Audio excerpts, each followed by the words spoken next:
할렐루야. 오늘도 각자의 자리에서 또 이곳 예배당에서 하나님을 예배하는 성도님들 환영하고 축복합니다.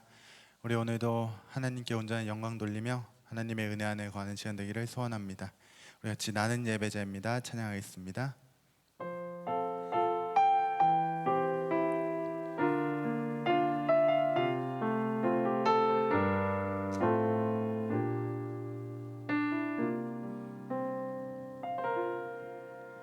나는 하나님을 예배하는 예배자입니다.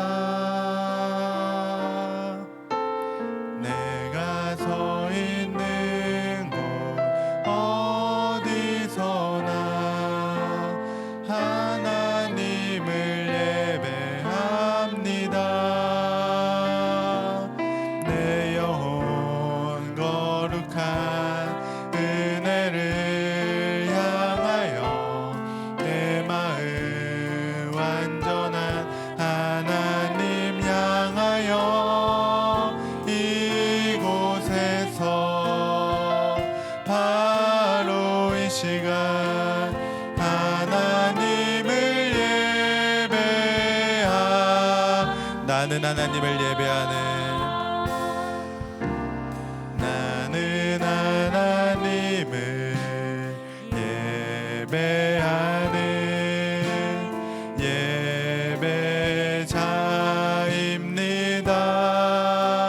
예배자입니다. 내가 서 있는 곳 어디서나 하나님을 예배합니다.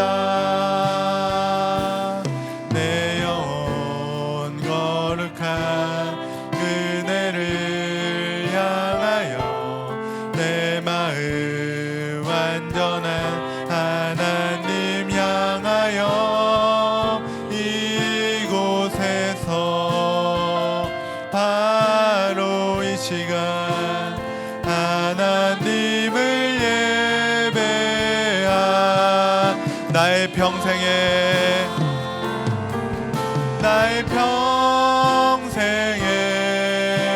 단 한 가지 소원 주의 아름다우심 보며 사랑 노래하는 것 나의 왕 되신 주님의 얼굴 구하며 주 사랑 안에 머물러 사랑 노래한 나의 평생에 단 한 가지 소원 나의 평생에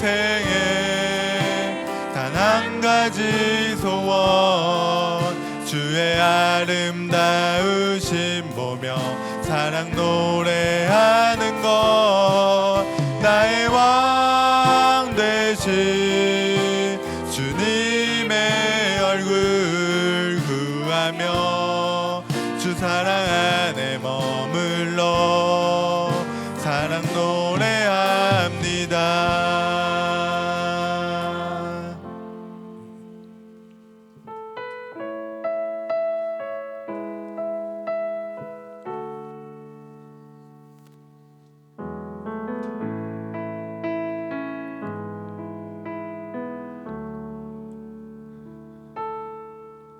내가 누려왔던 모든 것들이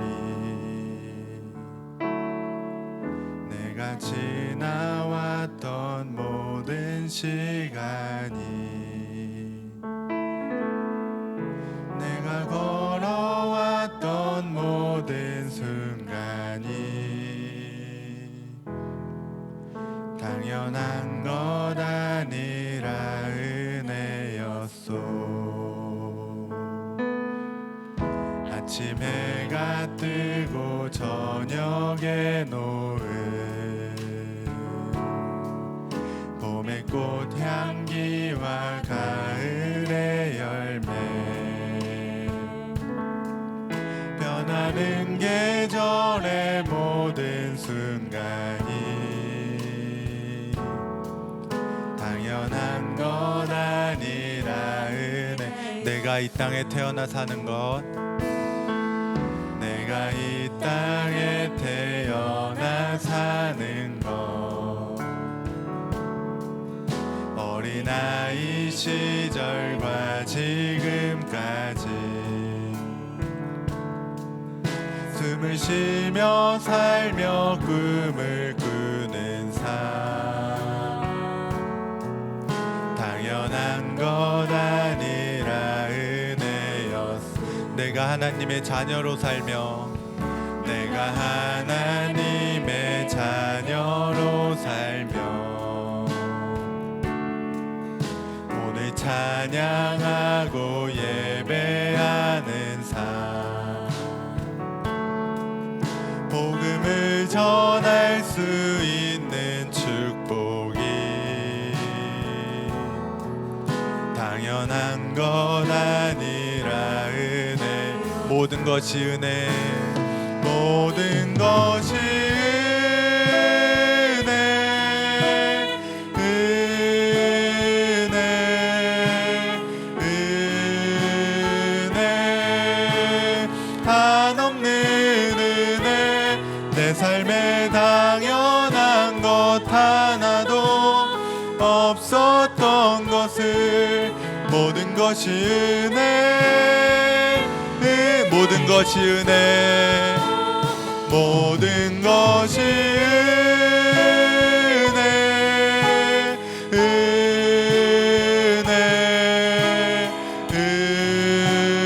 은혜, 한없는 은혜, 내 삶에 당연한 것 하나도 없었던 것을, 모든 것이 은혜, 은혜였소.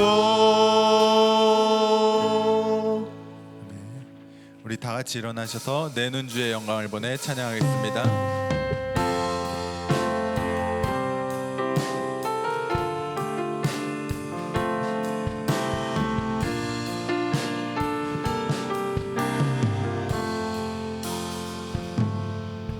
내는 주의 영광을 보내 우리 가운데 계신 주님,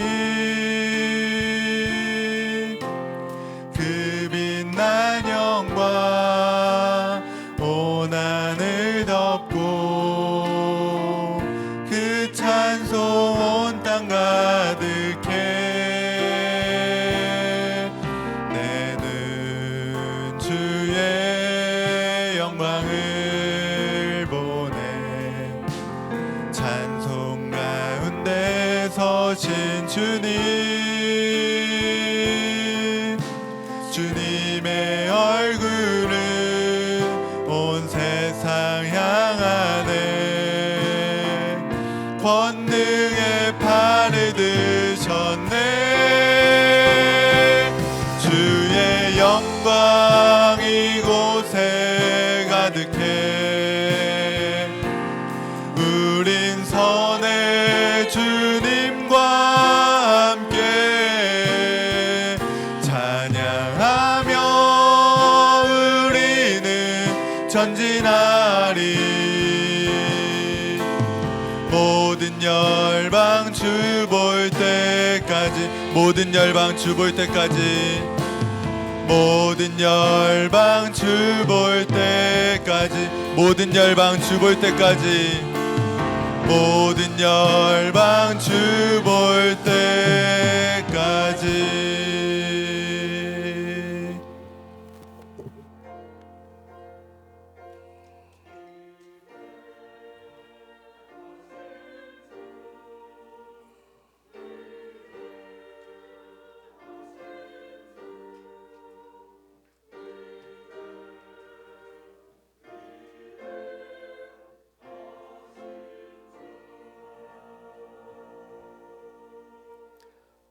그러므로 형제들아, 내가 하나님의 모든 자비하심으로 너희를 권하노니 너희 몸을 하나님이 기뻐하시는 거룩한 산제물로 드리라. 이는 너희가 드릴 영적 예배니라. 아멘. 사랑이 많으신 하나님 아버지, 거룩한 날 복 주신다고 약속하신 이 주일에 저들을 예배의 자리로 불러주시고 하나님을 예배하게 하심을 감사합니다. 하나님께서 이 예배당과 또 각 처소에서 예배하는 자리 가운데 임재하여 주셔서 우리가 드리는 예배를 기뻐받아 주시옵소서. 하나님만이 예배를 주장하여 주시고 하나님만이 홀로 영광받아 주시옵소서. 모든 성도들 아버지 하나님 주님을 바라보며 예배에만 집중하며 아버지 하나님 옆에 온전히 드리는 이 시간 될 수 있도록 주여 인도하여 주시옵소서. 함께 하시길 간절히 소원하며 예수님 이름으로 기도하옵나이다. 아멘. 사도신경으로 우리의 신앙을 하나님 앞에 고백하겠습니다. 전능하사 천지를 만드신 하나님 아버지를 내가 믿사오며 그 외아들 우리 주 예수 그리스도를 믿사오니 이는 성령으로 잉태하사 동정녀 마리아에게 나시고 본디오 빌라도에게 고난을 받으사 십자가에 못 박혀 죽으시고 장사한 지 사흘 만에 죽은 자 가운데서 다시 살아나시며 하늘에 오르사 전능하신 하나님 우편에 앉아 계시다가 저리로서 산 자와 죽은 자를 심판하러 오시리라. 성령을 믿사오며 거룩한 공회와 성도가 서로 교통하는 것과 죄를 사하여 주시는 것과 몸이 다시 사는 것과 영원히 사는 것을 믿사옵나이다. 아멘. 모두 자리에 앉으셔서 다 같이 찬송가 323장 함께 찬송하겠습니다.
이 시간 우리를 대표해서 백일균 장로님 나오셔서 기도 인도해 주시겠습니다.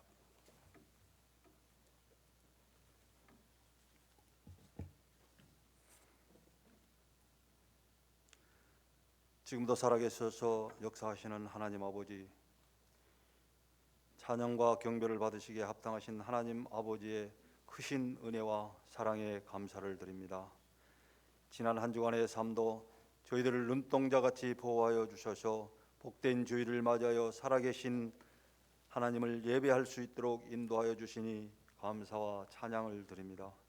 성전에 나와 예배하는 모든 성도들의 심령을 성령으로 충만하게 하셔서 온 성도들이 하나님이 기뻐하시는 참된 예배로 나아가게 하여 주시옵소서.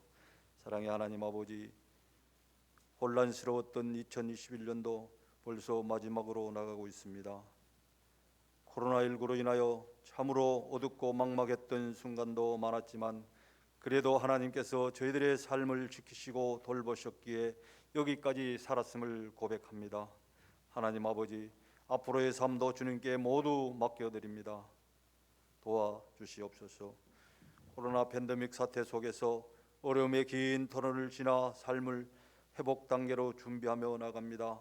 모두 코로나와 일상을 회복함과 같이 오랜 시간 예배당에 나오지 못한 성도들의 발걸음을 인도하셔서 우리 교회의 모든 예배가 정상적으로 회복되기를 간절히 소망합니다. 성년교회 영아에서부터 청장년회까지 모두가 주의 날을 사모하며 모이기를 힘쓰며 만남과 교제로 신실한 예배의 성공자로 교회 공동체로 하나님께 크게 쓰임받는 교회로 지역을 위하여 나라를 위하여 증거하는 교회로 나가게 하여 주시옵소서. 사랑의 하나님 아버지, 맑은 가을 결실의 계절에 농부들의 출시를 기다린 것 같이 하나님께서 우리에게 맡겨진 달란트를 계수할 때 잘했다 칭찬받으며 충성된 종으로 살아가는 성도들 다 되게 하여 주시옵소서. 하나님, 특별히 기도합니다. 며칠 남지 않는 수능에 참여하는 성년교회 청소년부 수험생 모두가 지금까지 준비한 지혜를 발휘할 수 있도록 인도하여 주시고 애쓴 정성이 좋은 열매를 맺게 하시어 주의 아들 딸들로 부족함이 없게 하옵소서. 바라옵기는 시험을 통하여 상처받지 않고 잘 마무리하여 좋은 결과 있을 수 있도록 인도하여 주시옵소서. 사랑의 하나님 아버지, 세계 선교를 위하여 사역하시는 선교사님 사역 가운데 성령 충만히 기름 부어 주시며 그들의 복음 전하는 말과 행동을 통하여 하나님의 나라가 곳곳에 건설될 수 있도록 인도하여 주시옵소서. 특별히 미얀마를 품고 복음 전파를 위하여 개혁신학교를 세우고 지도자 양성과 복음을 위하여 수고하는 학교와 선교사님들에게 기름 부어 주셔서 기획하는 모든 것 귀하게 열매 맺게 하여 주시옵소서. 하나님 아버지, 주님의 예배를 이 시간 살아계신 하나님의 말씀으로 태어난 목사님을 성령으로 충만케 하시며 영육간에 강건하게 하여 주시옵소서. 전파되는 말씀을 통해 모든 성도들이 하늘의 위로를 경험하게 하시며 주님의 뜻 가운데 순종과 결단으로 나아가는 복된 은혜의 시간이 되게 하여 주시옵소서. 정성을 다하여 준비한 찬양대의 찬양을 통하여 주님 홀로 영광 받아주시며 보이지 않는 곳에서 수고하는 예배위원들의 헌신을 기억하사 하늘의 충만한 복을 내려주시옵소서. 주님께 감사와 찬양과 영광을 올려드리며 이 모든 말씀 우리 주 예수 그리스도의 이름으로 간절히 기도드려 사옵나이다. 아멘.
아멘.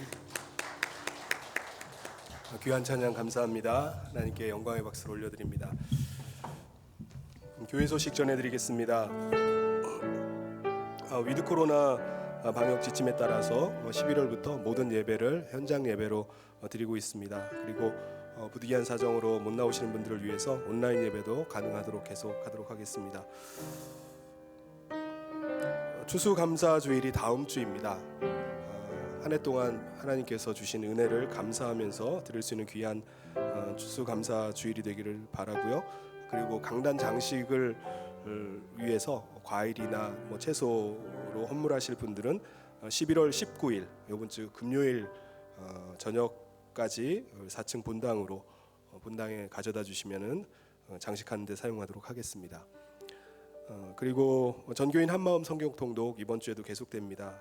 이제 성경통독 3회차가 됐는데 사모하는 마음으로 또 말씀 읽는 가운데 하나님의 놀라운 은혜를 경험하는 귀한 시간 되길 바랍니다. 그리고 온라인 헌금 계좌가 변경되었는데 헌금하실 때 새로 바뀐 계좌로 입금을 해주시면 되겠습니다. 그리고 모임 광고입니다. 2022년에 신임 서리 집사로 섬기게 되실 분들 교육이 있습니다.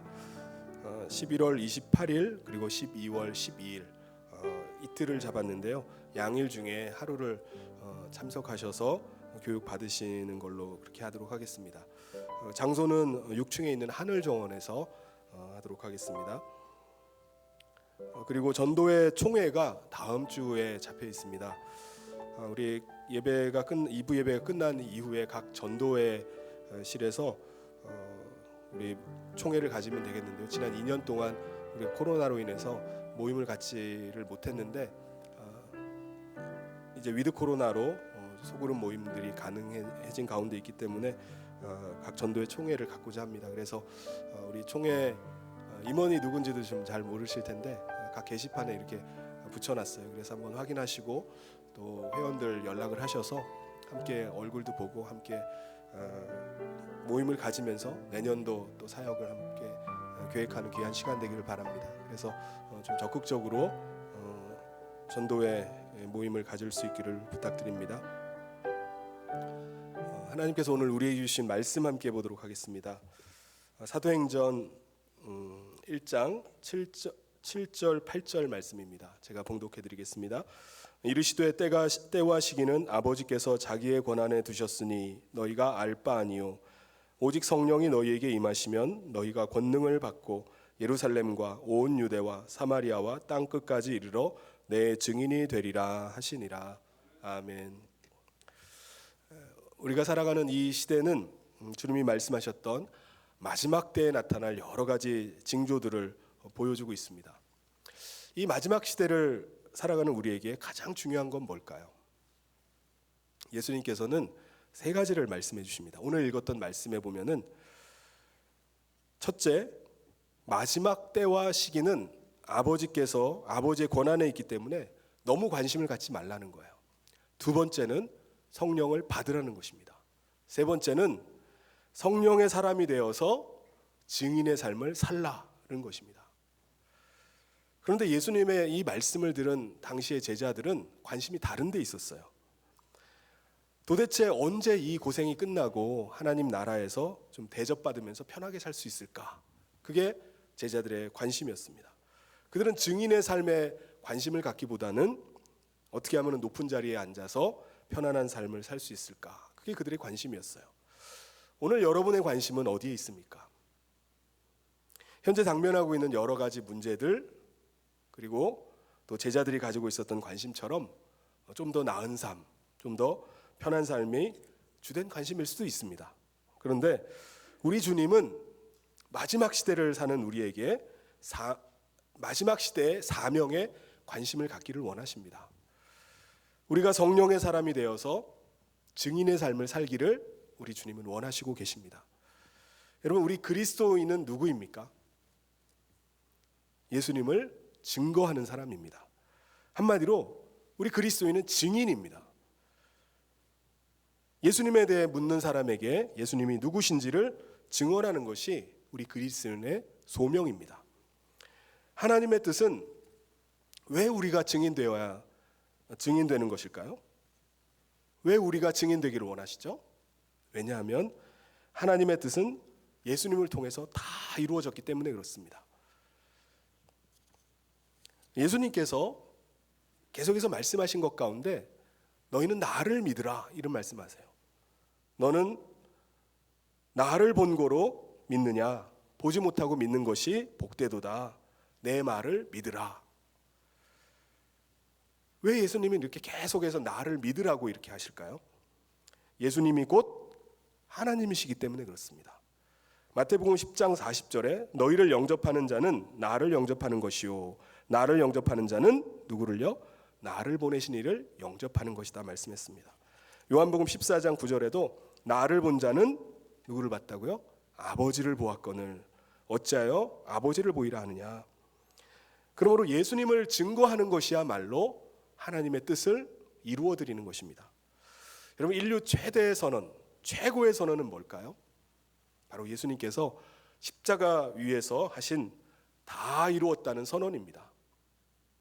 이 선언은 하나님께서 인간과의 약속을 통해서 이루고자 하신 하나님의 뜻을 하나님 당신이 다 이루셨음을 말씀합니다. 노아와 맺은 무지개 언약, 아브라함과 맺은 축복의 언약, 모세와 맺은 신의 산 언약, 다윗과 맺은 영원한 왕위의 언약, 하나님께서 일방적으로 약속하신 이 모든 언약을 십자가에서 다 이루셨습니다. 그래서 그리스도는 율법의 마침이고 십자가는 언약의 약속의 성취입니다. 예수님은 하나님께서 인간과 맺은 모든 언약을 다 성취하셨어요. 세상 법정에 세워진 예수님은 세상 통치자에 의해서 사형 판결이 내려지고요, 십자가에 달리셨습니다. 근데 십자가 위에서 놀라운 반전이 일어나죠. 나의 하나님, 나의 하나님, 어찌하여 나를 버리십니까? 예수님께서 십자가에 위에서 극심한 고통과 처절한 고뇌로 절규하시면서 마지막 호흡을 몰아내시면서 예수님께서 말씀하셨습니다. 다 이루었다. 내가 아버지의 뜻을 다 이루었다고 선언하신 것입니다. 이것이 완전한 반전이에요. 그러므로 성경의 결론은 무엇입니까? 예수님께서 다 하셨다는 것입니다. 그리고 사흘 만에 부활하셔서 제자들에게 나타나셔서 제자들에게 마지막 사명을 주셨습니다. 이제 내가 성령으로 너희들 가운데 임할 것인데 그 성령이 너희에게 임하시면은 너희는 부활의 증인이 되라 라는 명령을 주셨어요. 여러분, 성령님은 누구십니까? 예수 그리스도의 영이십니다. 예수님이 보내신 영, 예수 그리스도의 영이세요. 왜 보내시는 거죠? 예수님을 증거하기 위해서입니다. 성령님은 예수를 증거하기 위해서 때때로 우리 가운데 기적을 베푸셨어요. 때로는 병을 낫게 하시기도 하고 초자연적인 현상을 허락하기도 하셨습니다. 이 모든 일들의 목표와 초점은 어디에 있습니까? 바로 예수 그리스도를 증거하는 것입니다. 병이 낫는 것도, 기적이 일어나는 것도 예수 그리스도를 드러내고자 하는 것입니다. 제자들은 예수님의 명령에 따라서 성령 세례를 받은 뒤에 다 증인이 됐어요. 예수를 증거하는 사람들이 됐습니다. 증인이라는 말은 헬라어로 마르티스라는 말이에요. 이 마르티스라는 말에서 나온 영어 단어가 말터, 순교자입니다. 단순히 그냥 마르티스, 증인으로서 그치는 것이 아니라 증인이라는 것은요, 말터, 순교자가 되기까지 하는 것이 바로 증인입니다. 증인이 되었던 야고보는요, 참수를 당해서 순교했습니다. 베드로는 십자가에 거꾸로 매달려서 순교했어요. 의심 많던 도마는 인도까지 가서 순교하고요, 바돌로메와 다데오는요, 십자가형을 당해서 순교로 그의 생을 마감을 합니다. 고린도전서 15장 14절 15절에 보면은 그리스도께서 만일 다시 살아나지 못하셨으면 우리가 전파하는 것도 헛것이요 또 너희 믿음도 헛것이며 또 우리가 하나님의 거짓 증인으로 발견되리니 우리가 하나님이 그리스도를 다시 살리셨다고 증언하였습니다. 만일 죽은 자가 다시 살아나는 일이 없었으면 하나님이 그리스도를 다시 살리지 아니하셨으리라. 예수님의 부활이 거짓이라면 모든 순교자들은 가장 바보짓을 하고 한 것입니다. 그런데 순교의 역사는요, 지금까지도 써지고 있습니다. 오늘도 예수님을 만난 사람들, 예수님의 말씀을 들은 사람들은 순교의 자리까지 나아가고 있습니다. 보고 들었기 때문에 그래요. 증인이 되었기 때문에 그렇습니다. 이 모든 것의 첫 번째 증인은 누구냐? 우리 주님이세요. 요한계시록 3장 14절에 보면은 예수 그리스도는 충성되고 참된 증인이시다라고 말씀합니다. 예수님께서 빌라도의 신문을 받으실 때 자기를 누구라고 소개하죠? 나는 진리의 증인으로 왔다라고 말씀하셨습니다. 그리고 예수님은 말이 아니라 그의 삶을 통해서 증거해 주셨어요. 십자가에서 두 팔을 벌리고 손과 발에 대못이 박힌 채로 몸에 있는 모든 피가 다 쏟아져 한 방울도 남기지 않고 다 쏟으시고 하나님의 사랑을 증거해 주셨습니다. 하나님이 우리를 이처럼 사랑하신 목적은 단 한 가지예요. 내가 믿기만 하면 내게 나의 생명, 죽어도 죽지 않는 생명, 살아서 믿으면 죽음을 보지 않는 생명, 그 영원한 생명을 주겠다는 것입니다. 이게 바로 주님이 전하신 복음입니다. 이 복음을 전하도록 우리를 부르신 것입니다. 우리는 이 복음을 전하기 위해서 부름받은 사람들이에요. 하나님의 뜻은 우리가 증인되는 것입니다. 하나님을 증언하는 거예요. 그런데 증언은 내 생각, 내 경험을 말하는 것이 아닙니다. 내 생각을 말하고 싶어도 예수님의 생각을 말하는 삶, 내 판단, 내 견해도 중요하죠. 그런데 이보다 예수님의 견해와 판단을 더 중요하게 생각하는 삶, 이것이 바로 증인의 삶입니다. 증인은 사실 많은 얘기할 필요가 없어요. 더군다나 오늘날 말로 증언하는 것이 사실상 불가능해진 시대입니다. 그러면 어떻게 우리가 증언을 합니까? 예수님은 사랑이십니다 라는 것을 증언하려면 내가 예수님의 사랑으로 그 사람을 사랑하는 방법 외에는 없습니다. 달리 증거할 방법이 없어요. 예수님이 당신의 죄를 용서하셨습니다 라는 것을 증거하려면 내가 그 사람의 죄를 진심으로 용서하는 것 외에는 다른 방법이 없어요. 그래서 증인의 삶은요, 하나님의 말씀을 바로 알고 내가 말씀대로 사는 것입니다. 그게 증인이에요. 성령님은 우리를 말씀대로 살게 하시는 영이십니다. 그러기 위해서 성령님은 우리에게 먼저 이 세상의 진짜 모습에 눈을 뜨게 하십니다. 우리가 알고 있는 이 세상은 뭐죠? 인간이 전부라고 생각해요. 우리는 세상이 전부인 줄 압니다. 우리는 물질이 다인 걸로 생각합니다. 세상은 죽음이 끝인 줄 알아요. 그런데 아닙니다. 성령님은 우리에게 영원한 것이 있음을 알게 하십니다. 그리고 영적인 존재가 되게 하세요. 어떻게 우리가 영적인 존재가 됩니까? 우리가 지금 계속 성경 통독을 하고 있는데 꾸준히 말씀을 읽고 또 계속해서 말씀을 묵상해 보십시오. 여러분, 말씀이 성령님이세요. 성경을 읽으면서 성령님을 의지하고 성령님을 갈망하면서 읽어보시기 바랍니다. 어느 날 호련히 말씀을 읽는 중에 말씀이 들리기 시작하실 겁니다. 말씀이 내 생각을 사로잡기 시작하고 내 생각을 지배하기 시작합니다. 그러면 이 세상과 인간이 불쌍하고 측은하게 보이기 시작해요. 이전과 다른 차원의 세상을 그때부터 보기 시작하는 것입니다. 우리를 가리고 있었던 눈꺼풀이, 비늘 같은 것들이 벗겨지는 것입니다. 하나님의 뜻은 우리가 성령을 받아서 예수님을 증거함으로 단 한 사람이라도 더 영원한 안식의 세계에 초청하는 것입니다. 이게 우리 주님의 간절한 소원이에요. 그 일을 우리 가운데 맡기신 것입니다. 그렇다면 우리가 언제 전도하고 우리가 언제 선교해야 되겠습니까? 디모데후서 4장 2절에서 말씀합니다. 너는 말씀을 전파하라. 때를 얻든지 못 얻든지 항상 힘쓰라고 말씀합니다. 기회가 좋든지 지금 기회가 안 좋든지 항상 힘쓰라는 것입니다. 사랑하는 성도 여러분, 우리가 주님 말씀대로 지금 상황이 좋든지 안 좋든지 일생 예수님을 증거하는 증인의 사명을 감당함을 통해서 우리가 주님 앞에 서는 그날에 영광 가운데 주님을 배우고 또 칭찬받는 저와 모든 성도님 되시기를 주님의 이름으로 축원합니다.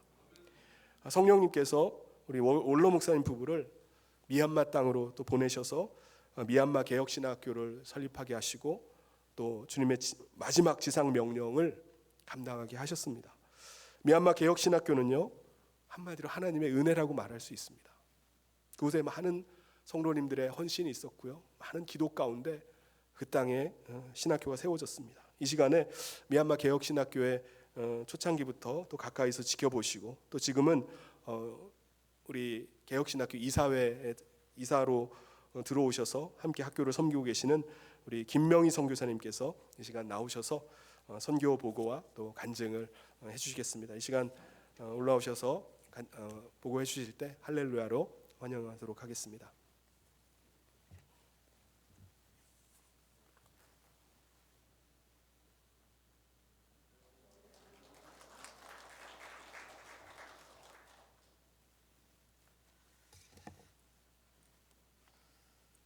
할렐루야. 우리 성도님들 이렇게 뵙게 돼서 얼마나 기쁜지 몰라요. 교회 앞에 우리 성도님들 앞에 예수님의 이름으로 문안드립니다.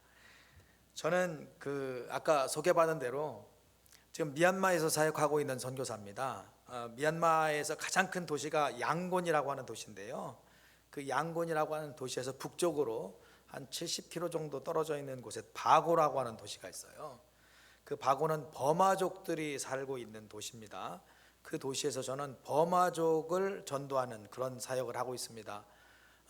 교회 2군데를 개척해가지고 교회를 섬기면서 또 지금은 우리 원로 목사님께서 설립하신 우리 미얀마 개혁신학교에 이사로 참여해서 그렇게 신학교 사역도 같이 하고 있습니다.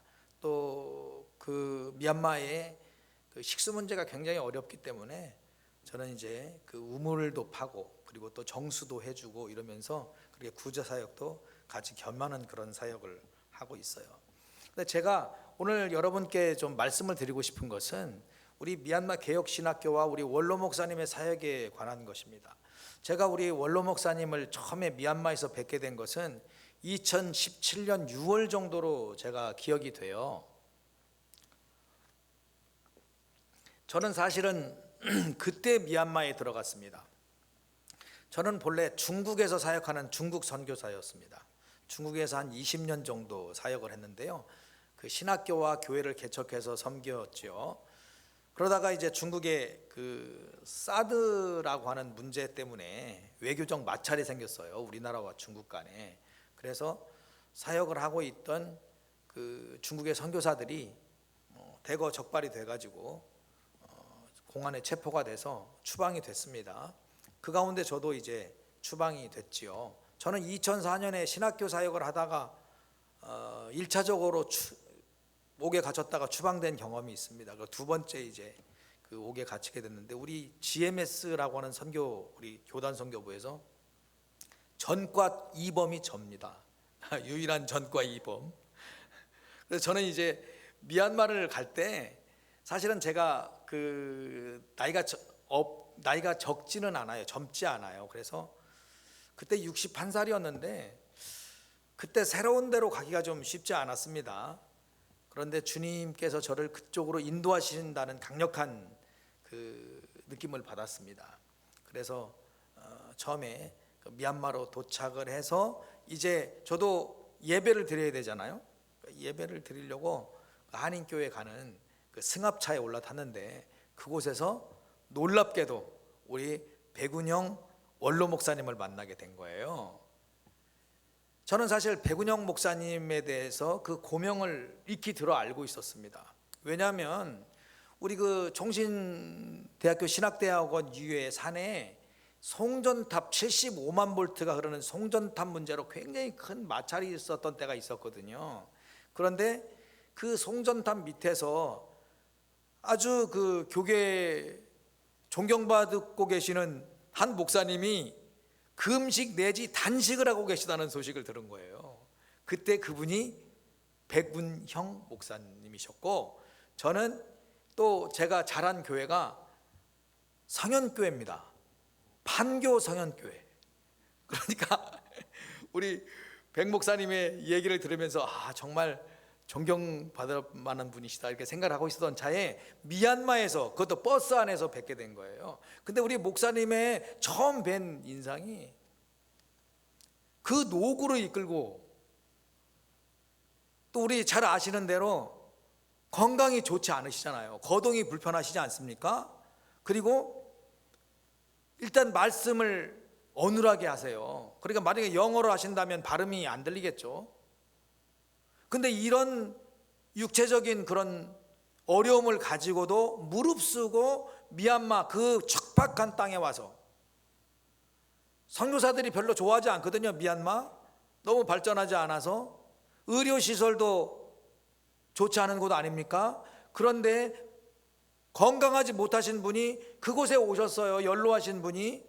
그러면서 사역을 하신다는 거예요. 그 제가 깜짝 놀랐지요. 그리고 우리 백 목사님과 함께 교제를 시작했어요. 식사 교제도 하면서 서로 선교의 비전도 나누기 시작했는데, 그때 제가 느꼈던 그 느낌은 무엇이냐? 정말 젊은 사람들이 따라갈 수 없을 정도의 선교적 열정을 가지셨다.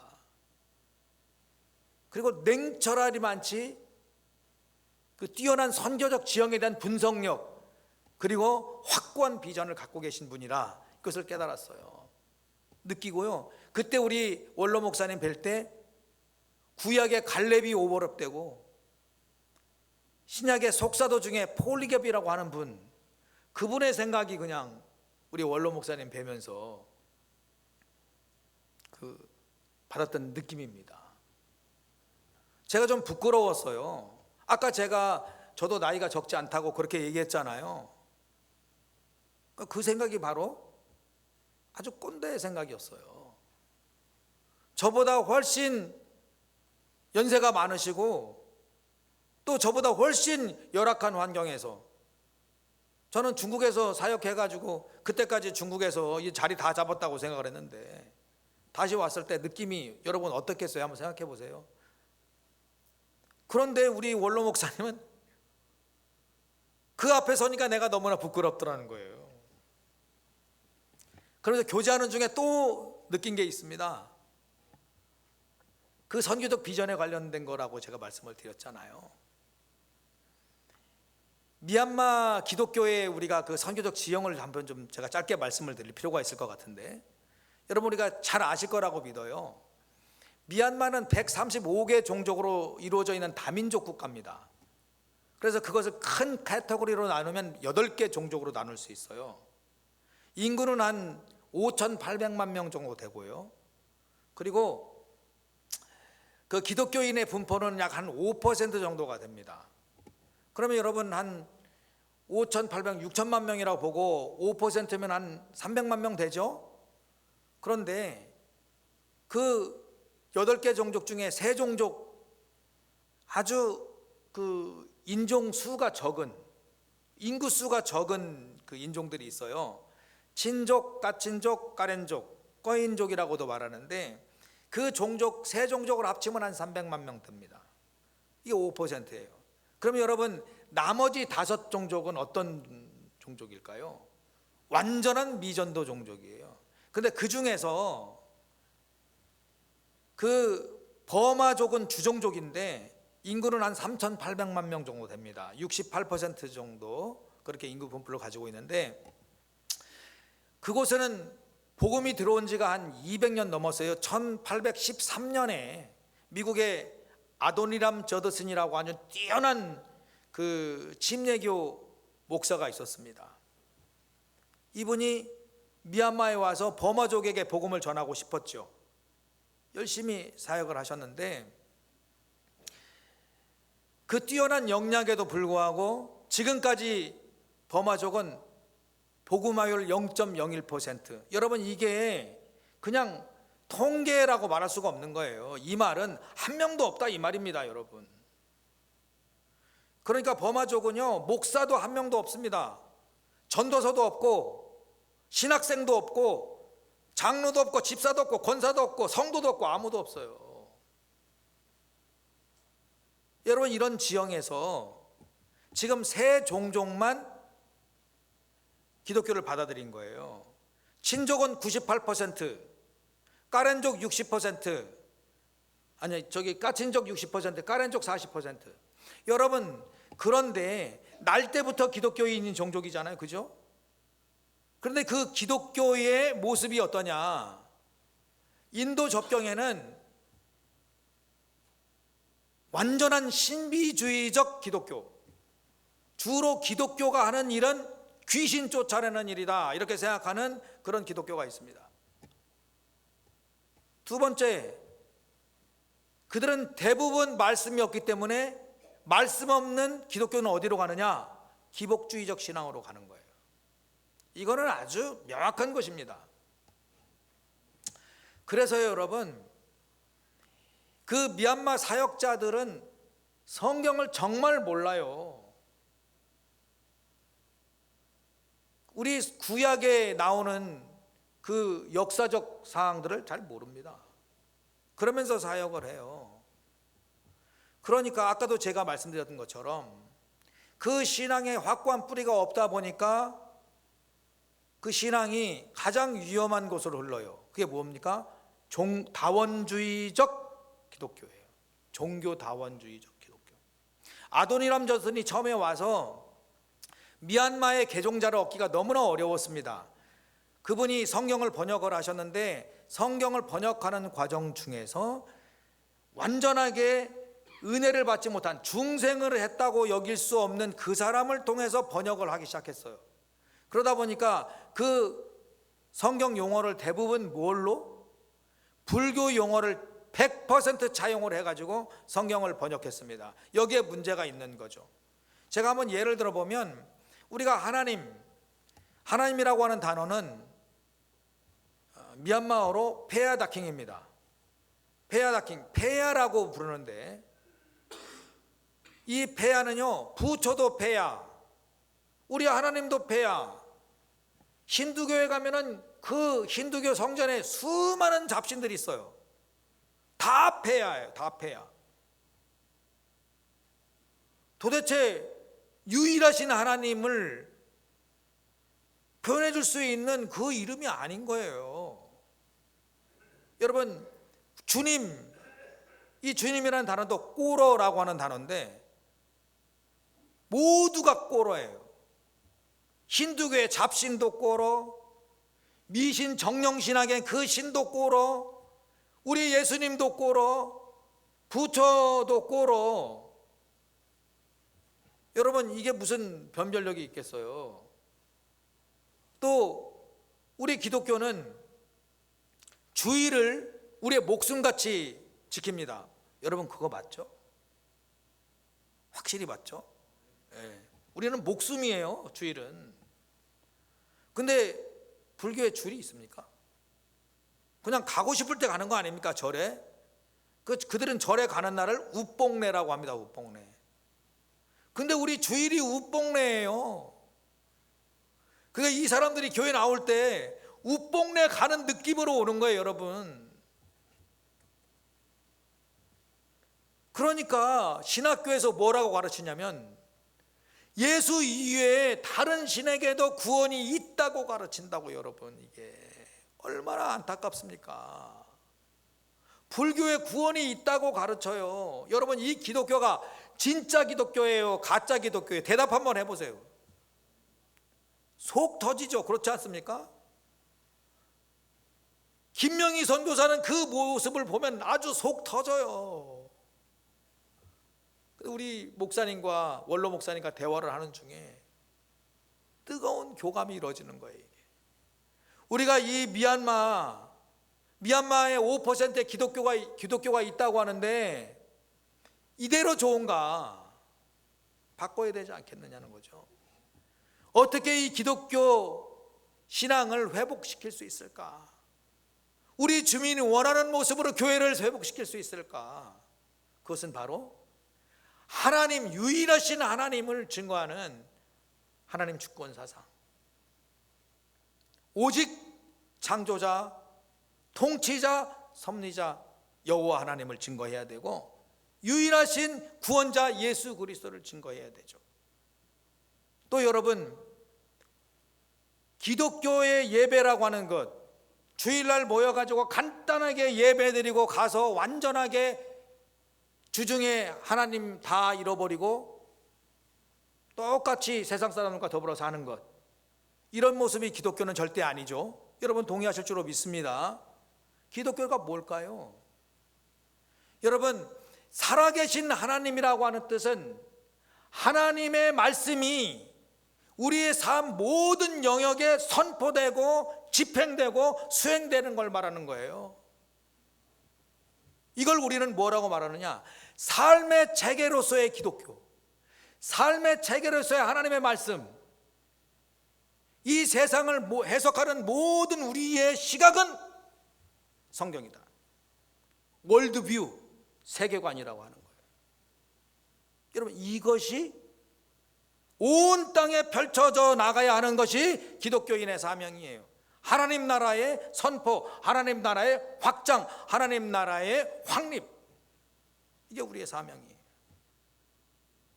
그러면 우리 선교사들은 어떻게 선교해야 되는가? 대충 전도해서 그들을 불러가지고 그래 예배만 드리면 되지 뭐 어때? 귀신 쫓아내는 신비주의면 어떻고 기복주의면 어떻고, 이거 안 된다는 거예요. 오직 개혁주의 신앙에 입각한 교회가 개척되어야 되고, 그리고 그렇게 주님을 예배해야 되고, 그리고 그렇게 살게 해야 된다는 거죠. 이게 위대한 평신도를 만들어내는 일이다. 이게 우리의 사명이에요. 근데 우리 목사님이 그 노구를 이끌고 불편하신 몸을 이끌고 신학교를 세우고 사역을 하신다는 거예요. 그 어눌하신 말씀으로 영어를 하면 딴 사람들이 못 알아들 텐데, 제가 이렇게 생각해서 목사님이 그런 뜨거운 열망을 저한테 얘기하셨을 때 제가 듣고, 목사님 그렇게 될 줄로 믿습니다 얘기하면서 뒤로는 힘들 텐데요, 이렇게 생각했어요. 그런데 놀랍게도 이루시더라고요. 망설임도 없이 이루세요, 우리 목사님이. 여러분, 요단강 갈라질 때 어떻게 갈라져요? 밟아야 갈라지잖아요, 거침없이. 홍해가 어떻게 갈라져요? 내밀고 뛰어 들어가야 홍해가 갈라지는 거 아닙니까? 우리 목사님 그렇게 하시더라고요. 젊은 사람들은 이것째고 저것째고 하다가 끝내 못 하는데 우리 목사님 그렇게 하시더라니까요. 그러니까 제가 감명을 받았어요.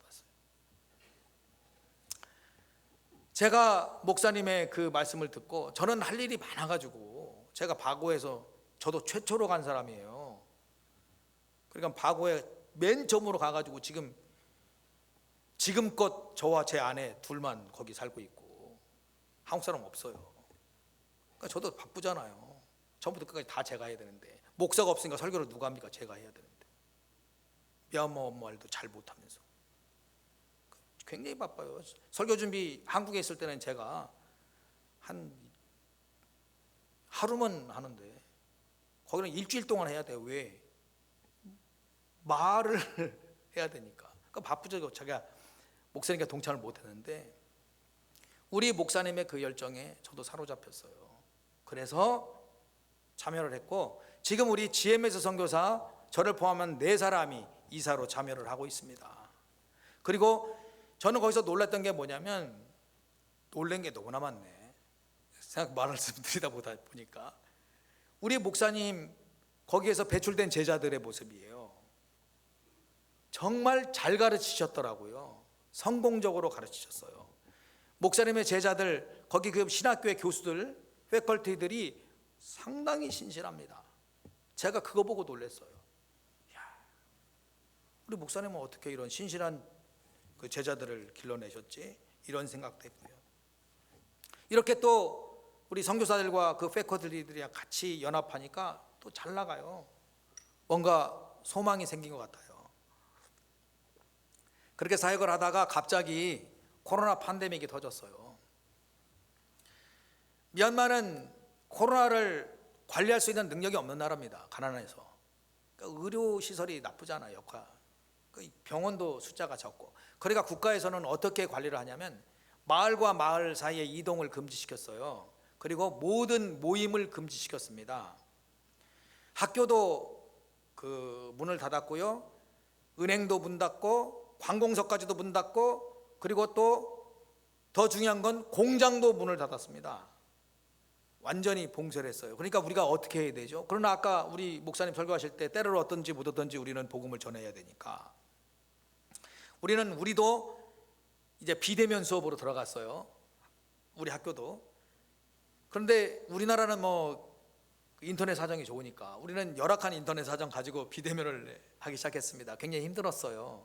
그러면서 우리 이사회에서 어떤 결정을 했냐면, 지금 우리의 수업이 원활하지 않으니까 이제 이 마을 주민들, 거기 버마족 마을이거든요. 버마족에는 완전히 그 복음이 들어가지 않았다고 그랬잖아요.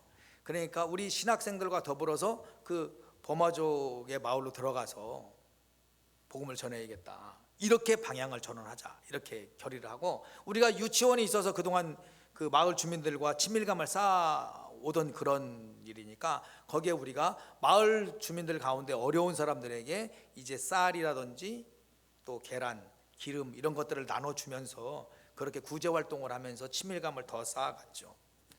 그러면서 저희가 어린이들을 불렀고, 그러면서 성경 캠프를 했어요. 우리는 몇 명 모아서 성경 캠프를 할 수 있을 거라 판단했는데 엄청나게 많이 모였어요. 100명이 훨씬 넘는, 우리 식당이 꽉 찰 정도로 어린이들이 모여가지고 성경 배우고 말씀 듣고, 그러니까 우리들 스스로도 놀랐습니다. 그래서 버마족 전도에 새 장이 열렸구나, 이렇게 환호했어요 우리가. 그러면서 또 느꼈죠. 그래, 우리 모든 교회가 다 문 닫고 있는 이 때에 우리 하나님의 원하심은 어디에 있는가, 우리의 주님의 시선은 어디에 있는가, 이런 것들을 깨닫게 됐어요. 그러면서 우리가 더 열심히 해야 되겠다, 인근 이웃에게도 뭔가 새롭게도 전파를 해야겠다, 이렇게 생각을 하고 있었던 차에 올해 2월 1일 날 참 말씀드리기도 고통스러운 쿠데타가 터졌어요. 그 설상가상이죠. 그런데 여러분, 저는 그때 영화도 있죠. 악마를 보았다. 저는 아주 흉악한 사단의 무리를 봤습니다. 사람이 아니었어요. 미얀마 군인들, 그들은 살인마였습니다. 젊은 청년들이 웃으면서 데모에 참여를 했어요. 시민 불복종 운동, 비폭력. 청년들이 기쁨으로 나와서 예쁜 옷 입고 나와가지고, 여자 청년들은 막 화장도 하고 나와서 데모에 즐거움으로 참여했죠. 우리가 이렇게 외치면 유엔에서 도와줄 거야, 미국에서 도와줄 거야, 여러 나라에서 도와줄 거야, 그런 소망을 가지고 했어요. 그런데 그들의 그 소망은 그냥 무의로 끝나고 말았습니다. 군인들은요, 3일자 딱 되는 날부터 진압을 하기 시작하는데, 남자고 여자고 어린이고 할 것 없이 몽둥이로 때리기 시작해요. 그냥 겁주고 단순하게 뭐 다치게 하는 그 정도가 아니고, 어떻게 효과적으로 때리면 바로 죽을 수 있나, 이렇게 생각하고 때리는 거예요. 총을 쏩니다, 시위대에게. 그것도 공포탄 쏘는 게 아니에요. 건물에 올라가서, 나무 위에 올라가서 정확하게 머리에 조준해가지고 쏴요. 한 방에 그냥 끝내기 위해서. 총알 아까우니까. 총만 쏘는 게 아닙니다. 로켓포를 쏴요. 로켓포. 제가 군대에서 경험했던 로켓포. 여러분, 이거 상상할 수 있어요? 수류탄 던져버려요. 청년들이, 그 청년들뿐만 아닙니다. 13세, 14세, 15세 이런 아이들까지 나와서 시위를 하는데, 더 분노가 일었던 건 뭐냐면 승려들이에요. 여러분, 군인들이 종교가 뭐겠어요? 기독교인이겠습니까? 불교인이잖아요. 그러면 불교의 첫 번째 계율이 뭡니까? 살생하지 않는 거 아니에요? 그 살생하지 말라고, 총 쏘지 말라고, 사람 죽이지 말라고 승려들이 군인들한테 얘기를 해야 될 거 아닙니까? 안 해요. 한마디도. 자기들도 죽을까 봐. 오히려 마을 주민들 진압하러 들어올 때요, 절을 개방해 가지고 성방을 전부 다 그들의 숙소로 제공해 주고요, 그들은 거기서 먹고 마시고 자면서 동네 사람들, 데모하는 사람들, 혹시 데모에 참가한 사람들이 있으면 받았다가 그들을 잡아다가 그 절에서 때리고 죽이고, 우리 신학교 학생들이 나가서 데모했습니다. 우리도 위험에 처해 있었죠. 그러나 우리는 더 기도했어요. 기도로 이루어 나가자. 이러면서 복음 전도에 더 열심을 갖게 하는 그런 일들을 해나가기 시작했죠. 여러분, 지금 미얀마는요 완전히 소망이 사라진 상태예요. 젊은이들 집에 못 들어옵니다. 집에 들어오면 잡힐 거 아니에요. 그 도망간 사람들 어머니를 또 붙잡아요. 그러니까 지금 완전히 사실은 사람으로 때리자면 멘붕 상태예요. 패닉 상태에 빠진 거예요. 모든 국가 시스템은 거의 다 붕괴됐다고 보시면 됩니다. 미얀마 백성들 앞으로 향후 수년간 아주 극도로 피폐한 가운데 살 수밖에 없어요. 여러분, 그들 지금 강도 만난 그 한 유대인과 같습니다. 그를 도와주지 않으면 죽습니다. 지금 국가는 그들 돌보지 않을 거예요. 승려들은 그들 돌보지 않을 겁니다. 돌볼 수 있는 능력도 없어요. 그러면 누가 해야 됩니까? 교회가 해야 돼요. 교회가. 우리 하나님의 눈물이 지금 그곳에 있다고 저는 믿거든요. 왜 우리 하나님이 우리들로 하여금 그 참상을 보게 하셨을까? 여러분, 지금 미얀마 사람들 절에 대한 신뢰도가 떨어졌습니다. 자기들의 목숨을 구해주지 못하는 불교 청년들은 그래요. 방황하고 있어요. 영적으로. 여러분, 지금 이때입니다. 이때는 하나님께서 지금 우리에게 명령하시고 주신 때예요. 이때가 어떤 때입니까? 하나님의 때예요. 예수 그리스도로 말미암은 구원의 때라고 저는 믿습니다. 우리 교회가 그들에게 다가가서 주의 사랑으로 그들을 섬겨야 할 때고, 주의 사랑으로 복음을 전해야 될 때고, 우리가 이것을 못 본 채 하는 것은 우리 하나님의 뜻이 아닙니다. 여러분도 지금 이 선교사의 얘기를 듣고 계세요. 왜 하나님이 이 단에 지금 선교사를 세워서 이것을 보고하게 하시는가? 여러분, 지금 이때는 바로 추수하는 일꾼을 부르시는 하나님의 때, 이때라는 걸 인정하셔야 됩니다. 여러분, 이사야의 시대, 우시아가 죽던 아주 혼돈한 그때에, 소망이 없는 그때에 우리 하나님은 얘기하세요. 내가 누구를 보내며 누가 우리를 위해서 갈고? 그때 성전에 있던 이사야는 대답합니다.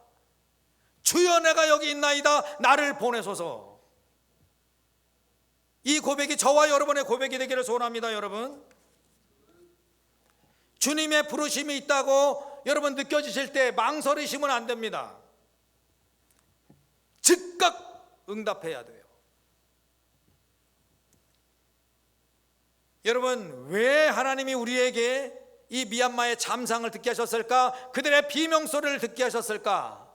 우리는 이 가운데서 우리 주님의 목소리를 들을 수 있는 영적인 민감성 갖기를 저는 여러분에게 촉구합니다.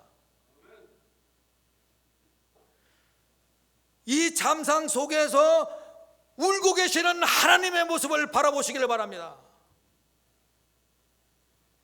그 마음을 가져야 돼요. 예수님의 마음을 가져야 됩니다. 목자 없는 양같이 유리하며 방황하는 그 인생들을 바라보고 우리 예수님은 창자가 끊어지는 듯한 그 고통을 함께 동일시로 느끼셨어요. 측은지심입니다. 우리 복음 전해야 돼요. 교회를 바르게 세워야 됩니다. 그것과 동시에 갈 바를 알지 못하는 그 영혼들 위로해 줘야 돼요. 그래서 향후 우리의 사역은 궁극적으로는 교회 세우는 사역일지 몰라도 그 사역은 우리의 본질적인 사역이고 이제 그 영혼을 섬기는, 그들을 돌보는 그런 사역도 우리는 같이 해야 된다. 저는 그렇게 생각합니다. 여러분, 언제 할까요? 지금이에요. 성경은 언제나 현재입니다. 하나님은 언제나 현재예요. 나중에 절대 아닙니다. 바울이 얘기하죠. 고린도후서 6장 2절에서 보라 지금은 은혜 받을 만한 때요, 보라 오늘이 구원의 날이로다. 여러분, 언제나 우리는 이 마음으로 살아야 되는 거죠. 여러분, 망설이지 마십시오. 내 마음에 뜨거운 십자가의 은혜를 품고 있는 사람은 절대로 망설이지 않습니다. 너무 머리 쓰지 않습니다. 여러분, 계산하지 않아요. 예수님께서 마지막 공생에 십자가의 사명을 감당하기 위해서 제자들과 함께 예루살렘에 올라갈 때 많은 사람이 예수님의 뒤를 따랐어요. 예수님이 어떤 사람이 묻습니다. 너 나 따라라 이렇게 얘기하니까 어떤 사람이 주여 나로 가서 먼저 내 아버지를 장사하게 한 후에 따르게 하소서. 또 어떤 사람은 주여 내가 따르겠습니다마는 나로 먼저 가서 내 가족과 이별하게 하소서. 이렇게 얘기를 해요. 예수님이 뭐라고 대답하세요? 손에 쟁기를 잡고 뒤를 바라보는 자는 하나님 나라에 합당하지 아니하니라. 이렇게 말합니다. 여러분, 우리의 믿음이 식으면 안 돼요. 우리가 하나님 나라에 합당한 자가 되기 위해서는 우리의 마음은 언제나 용광로처럼 열정으로 불타올라야 될 줄로 저는 믿습니다. 여러분, 주님 부르실 때 응답하십시오. 주가 쓰시겠다고 할 때 망설임 없이 내어드리는 이 믿음을 주님께서 요구하신다는 사실 여러분 믿으시기 바랍니다. 하나님 나라의 법칙, 천국의 법칙이 있어요. 달란트의 법칙이에요. 한 달란트 받아가지고 숨겨놓으면 주님의 책망을 받는 것이고, 2달란트 받아서 즉각 가서 장사해서 5달란트 남겨서 주님께 드리면 우리 하나님의 인정을 받습니다. 착하고 충성된 종아, 네가 작은 일에 충성하였으니 더 많은 일로 내게 맡기리니 주인의 즐거움에 참여할지어다. 여러분, 이 주님의 칭찬을 모두 소유하시기를 주님의 이름으로 축원드립니다. 자, 기도하겠습니다. 하나님 아버지, 은혜와 사랑을 감사합니다. 부족한 종이 미얀마에서 행하시는 하나님의 사역을 보고하였고, 아버지여 주님의 그 사명을 뜨겁게 받고 노구를 이고 사명 감당하시는 우리 백운영 원로 목사님의 사역도 보고하였습니다. 주님, 우리 모두가 미얀마 영혼들을 위해서 날마다 기도하게 하시고 주여 나를 써주소서. 주님 앞에 간구하는 저희들의 삶이 되게 하여 주옵소서. 예수님 이름으로 기도드리옵나이다. 아멘.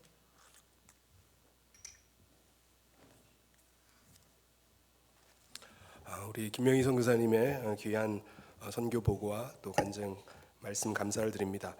우리가 미얀마 선교를 위한 하나님의 그 부르심의 음성을 듣고 더 힘내서 선교에 열심을 내는 우리 교회가 되기를 소원합니다. 우리 이 시간에 같이 찬송하면서 같이 봉헌하는 시간 갖도록 하겠습니다. 1절 4절 찬송하겠습니다. 나의 죄를 정케 하사 주의 일꾼 삼으신 구세주의 넓은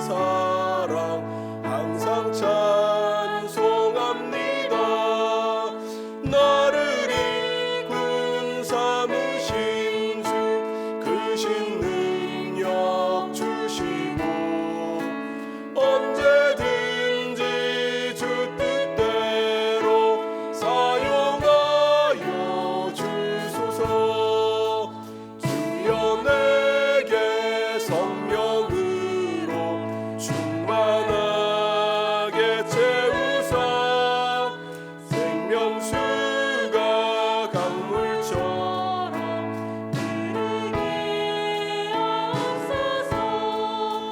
나를 이끈 참으신 주 크신 능력 주시오.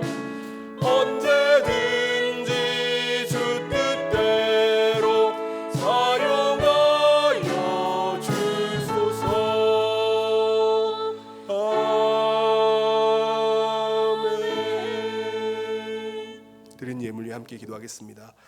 하나님, 거룩한 주일 복 주신다고 약속하신 이 날에 우리가 하나님 앞에 예배하게 하심을 감사합니다. 구원의 하나님께 감사하며 하나님 앞에 귀한 예물을 준비하여 올려드린 손길들이 있습니다. 이 예물을 기뻐 받으시고 흠양하여 주시옵소서.